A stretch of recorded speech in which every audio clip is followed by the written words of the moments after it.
ফেতরা শস্য দিয়ে দিতে হবে, টাকা নয়। টাকা দিয়ে ফেতরা আদায় হবে না, টাকা দিয়ে ফেতরা আদায় হবে না, টাকা দিয়ে ফেতরা আদায় হবে না। সারা পৃথিবীর মানুষ সবাই যদি টাকা দিয়ে ফেতরা দেয়, সবাই পাপী।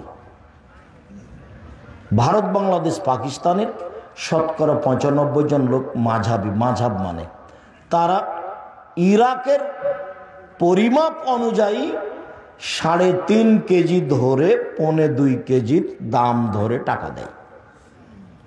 ওরা মাঝাব মানতে মজবুত, যার কারণে বিবেচনা করা লাগে না। বস সেই কালে মুআবিয়া রাদিয়াল্লাহু, সেই কালে আবু সাঈদ খুদরি রাদিয়াল্লাহু তাআলা মুআবিয়ার কথা মানেননি, বলেছেন যে যা রাসূলের যুগে করেছি করবই।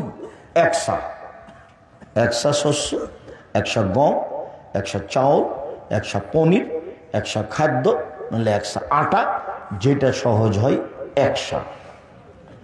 যেটা সৌদি আরবের মদিনার চা 2.5 কেজি বা 2 কেজি 400 গ্রাম, বা 2.5 কেজি, 2 কেজি 500 গ্রাম।